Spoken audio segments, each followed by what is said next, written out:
اعوذ باللہ من الشیطان الرجیم بسم اللہ الرحمن الرحیم یا ایہا الذین آمنوا کتب علیکم الصیام کما کتب علی الذین من قبلکم لعلکم تتقون۔ اے ایمان والو، تم پر روزے فرض کر دیے گئے ہیں جس طرح تم سے پہلے لوگوں پر فرض کیے گئے تھے تاکہ تمہارے اندر تقوی پیدا ہو۔ ایاما معدودات فمن كان منكم مريضا او على سفر فعدة من ايام اخر وعلى الذين يطيقونه فدية طعام مسكين فمن تطوع خيرا فهو خير له وأن تصوموا خير لكم إن كنتم تعلمون۔ گنتی کے چند دن روزے رکھنے ہیں، پھر بھی اگر تم میں سے کوئی شخص بیمار ہو یا سفر پر ہو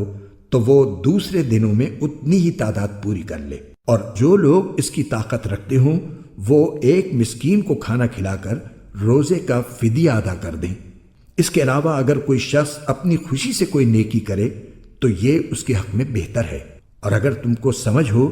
تو روزے رکھنے میں تمہارے لیے زیادہ بہتری ہے۔ شهر رمضان الذي أنزل فيه القرآن هدى للناس وبينات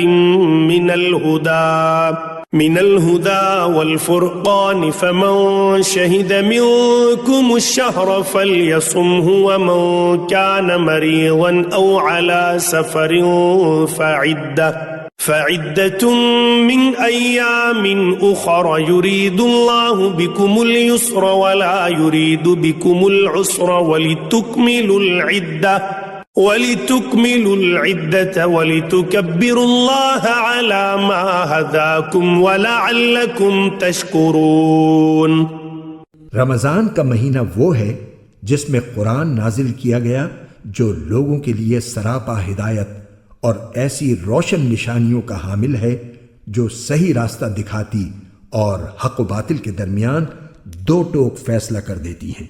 لہٰذا تم میں سے جو شخص بھی یہ مہینہ پائے وہ اس میں ضرور روزہ رکھے، اور اگر کوئی شخص بیمار ہو یا سفر پر ہو تو وہ دوسرے دنوں میں اتنی ہی تعداد پوری کر لے۔ اللہ تمہارے ساتھ آسانی کا معاملہ کرنا چاہتا ہے اور تمہارے لیے مشکل پیدا کرنا نہیں چاہتا، تاکہ تم روزوں کی گنتی پوری کر لو، اور اللہ نے تمہیں جو راہ دکھائی اس پر اللہ کی تکبیر کہو، اور تاکہ تم شکر گزار بنو۔